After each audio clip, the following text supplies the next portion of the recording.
የከተማው ጠባቂ።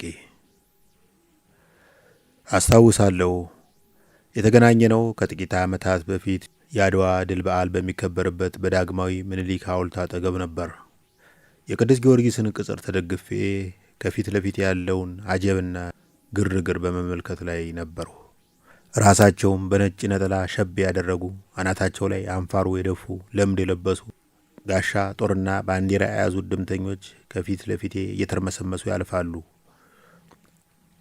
ትክብርሽ ኖርሽው በአባቶቻችን ደም፣ በአባቶቻችን ደም፣ እናት ኢትዮጵያ የደፈረሽው ደም የሚለው ጭፈራ አየሩን ሞልቶታል። አንድ ከፊትም ከኋላም ብዙ ስጋ ያካበተ ጠብደል ሰውዬ ባለጋሪዎች የጣሉት አጥንታም ፈረስ ላይ ተቀምጦ አርበኛ ለመምሰል ሲሞክር አየሁት። አባ ፈረሱ እኮ ባለውለታችን እንጂ ደመኛችን አይደለም። የለመሆኑ ተመዝነ ታውቃለህ? እኔ የምለው ቆይ አርበኞችን ወይስ የሶሎዳን ተራራ ወክለን የመጣኸው እያልሁ በልቤ ሳጉ ተመትም። ልታከበር ነው ወይስ ልትታዘብ ነው እዚህ የተገኘው የሚል ድምፅ ሰምቼ ዞር አልሁ። ከኔ ብዙ ሳይርቅ ቀጠን ያለ መለዮ ለባሽ ጠመንጃውን በጭኖቹ አንጻር አጋድሞ ቁጭ ብሏል። አይኖቹ ትንሽ ቢሆኑም ሪዝ የሚያስንቁ ገብስማ ግዙፍ ቅንድቦች አሉት። እጀታው የሰይፍ የመሰለ ጥቁር የጎማ ቆመጣ አንጠልጥሏል። እየታዘብኩ ላከብር ነው የመጣሁት የሚል ምላሽ ሰጠሁ። አባቶቻችሁ አድዋ ላይ ጠላቶቻቸውን ድል አድርገው ወደ ቀጣዩ ዘመቻ ነው ሄዱት። እናንተ ግን በየዓመቱ ባልተዋጋችሁበት ድል ትጨፍራላችሁ። ተዋናዮች ሆናችሁ ሳለ ከተዋጊዎች በላይ እንድትከበሩ ትፈልጋላችሁ። እኛን ደንብ አስከባሪዎችን እዚህ አደባባይ ላይ ጣሊያንን ወክለን የቆምን ይመስል ፊታችሁን እንደ ማሰሻ ጨርቅ አጥቆራችሁ ትገላመጡናላችሁ። ሰውየው ቀጠለ። ከአድዋ ዘማቾች መሃል የሞቱት ቀባሪ አልነበራቸውም። በሕይወት የተመለሱት ደግሞ ያለ ጥሪትና ያለ ጥሮታ ነው የቀሩት። ዛሬ ግን አንድ አራዳ የአድዋ ድል መታሰቢያ በሚል ብሔራዊ ቲያትር የጭፈራና የዲስኩር ድግስ አሰናድቶ ሚሊዮን ብር ይዘጋል።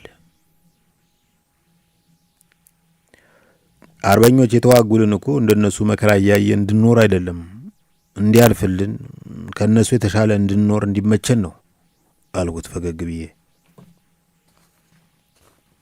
ይመቻችሁ። አየህ እኔ ከ10 ዓመት ያላነሰ ዘመን ይህንን ከተማ ስጠብቅ ኖሬያለሁ። እውነተኛው የአድዋ ጀግኖች ሌጋሲ አስቀጣይ ነኝ። ግን ምን አተረፉ? የምወዳት ሚስቴ የምሳሳላትን ልጄን ይዛ ጠፋች። ምን እንዳድርግ? ሌሊት አቅፊያት መተኛት ሲገባኝ ከጅብና ከወሮ በላ ጋር ስታገል አድራለሁ። በምቾት እንዳልክሳት ደግሞ ድሃ ነኝ። እወድሽ ነበረ በልቶ እንደ መጠጣት፣ ትተሽኝ ኮበለልሽ ደስ ይበለው ማጣት ያለው ገጣሚ ማን ነበር? ይገርማል አልኩ ሳላስበው። ምኑ ነው የሚገርመው? ግጥምና ታሪክ መጥቀሴ ነው የሚገርመው። ሁሉንም ደንብ አስከባሪ ስታዩ ያልተማረ ነው የሚመስላችሁ አይደል? ግን እኛም ያቅማችንን ያክል ተምረናል። እንደ አቅሚቱ የሀገራችንን ታሪክ አንበበናል። ከ10 የማይበልጡ ጎረምሶች አርበደበደው አርበደበደው የኢትዮጵያ ልጅ ደም የለመደው እያሉ በፊታችን አለፉ። የከተማው ጠባቂ ሆታው ጋብ ማለቱን ተከትሎ ቀጠለ። አጤ ምኒልክ በአዋጃቸው ሕዝቡን ለዘመቻ ከጠሩ በኋላ ወስልተህ ብትቀርም ማርያምን እጣልሃለሁ ብለው ነበር። ያም ሆኖ ማስፈራሪያውን ወይም በማርያም ስም የቀረበውን መሐላ ቸል ብለው ከዘመቻ ወስልተው የቀሩ ብዙ ሰዎች ነበሩ። አሁን እዚህ ሆታውን እያቀለጠ ባንዲራውን እያንቦገቦገ የሚተራመሰው ሁሉ የአርበኛ ልጅ ይመስላል። የወስላቶች ልጆችም ተደባልቀው የማይመለከታቸውን ድል እያከበሩ ነው። አይቻልም እንጂ ቢቻል ኖሮ የአርበኞች ልጆች ብቻ ተመርጠው ድሉን እንዲያከብሩ ቢደረግ ጥሩ ነበር አልኩት። የወስላቶችን ልጆች ከአርበኞች ልጆች መለየት ያን ያክል ከባድ መስሎ ከታየህ ጅል ነህ። አሁን በምን ታምር ነው ከዚህ መሃል የአርበኛን ልጅ ከወስላታ ልጅ መለየት የሚቻለው? የከተማው ጠባቂ የጠመንጃውን አፈሙዝ ቀና አድርጎ የባረቀበት አስመስሎ አንዴ ወደ ላይ ተኮሰ። ከሞላ ጎደል በቡድን በህብርና በስርዓት ሲንቀሳቀስ የቆየው በዓል አክባሪው ጀማ ድንገት ትርምስምስ ወጣ። የተሸከሙትን መፈክር ጦርና ጋሻ መሳይ ነገር እየጣሉ ካባቸውን እየጎተቱ እግራቸው ወደ መራቸው አቅጣጫ የሚሯሯጡ ሰዎችን ማየት ጀመረው። ፈረስ ላይ የተቀመጠውን ሰውዬ በዓይኔ የፈለግኩት። ፈረሱ ብቻውን ነበር።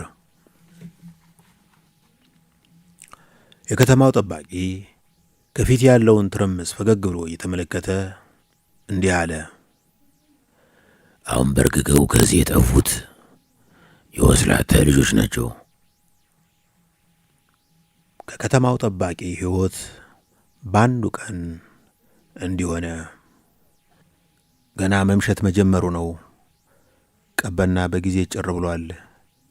ከእንግሊዝ ኤምባሲ ወረድ ብሎ ካለው ፌርማታ አጠገብ ከጋቢናው በስተቀር መስታወት የሌለው እንደ ቅል ድፍን የሆነ ሚኒባስ መሳይ ዘመናዊ መኪና ጥግ ቆሞ ይወዛወዛል።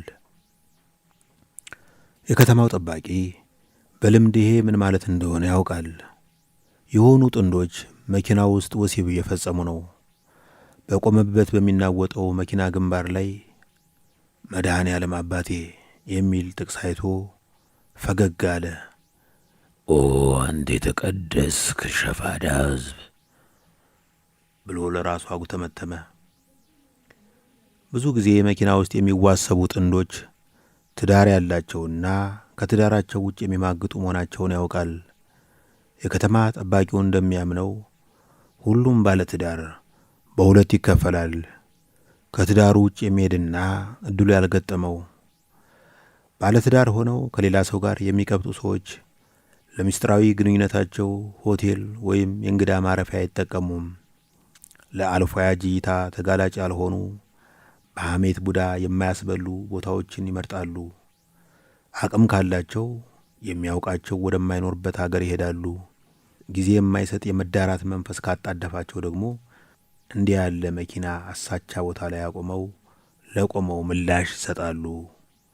በመንገድ ላይ ሽው ብለው የሚያልፉ ተሽከርካሪዎች ሁሉ መኪና አይደሉም፣ ተንቀሳቃሽ አልቤርጎ ሊሆኑ ይችላሉ። ብዙ ጊዜ እንዲህ ጥግ ይዘው በቆሙበት የሚወዛወዙ መኪናዎች ውስጥ ጣትና ቀለበት እንደሆኑ እጅ ከፍንጅ የሚይዛቸው ወስላቶች ምርጫ ጥቂት ነው። ወህኒ ቤት ማደር ወይም በገንዘብ መደራደር። ብዙ ጊዜ የሚወሰልቱ ጥንዶች የተጠራውን ገንዘብ ለመክፈል አያቅማሙም። አሁን በድል አድራጊነት እየተራመደ ተጠጋና የጋቢናውን መስኮት በቆመጡ አንኳኳ። መልስ የለም። የከተማው ጠባቂ የታሸገ ስጦታ እንደሚከፍት ትንሽ ልጅ ተቅበጠበጠ። እጅ ከፍንጅ የሚይዛቸው ጥንዶች የሚሆኑትን አኳኋን ታየው። ሴቲቱ እንደ ለቅሶ ባንዲራ ዝቅ ብሎ የሚውለበለበውን ቀሚሷን እያስተካከለች ስትርበተበት፣ ወንዱ ሱሪውን በችኮላ ለማጥለቅ የእግሩን ማስገቢያ ደጋግሞ እየሳተ ሲደናበረ ማየት እጅግ ያስደስተዋል። ከዚያ በላይ የሚያጦዝ ደስታ የሚሰጠው ግን አመንዛሮች ግብራቸውን ከመጨረሳቸው በፊት የተወጠረው ፍላጻ ከደጋኑ ላይ ሳይፈናጠር ሲይዛቸው ነው።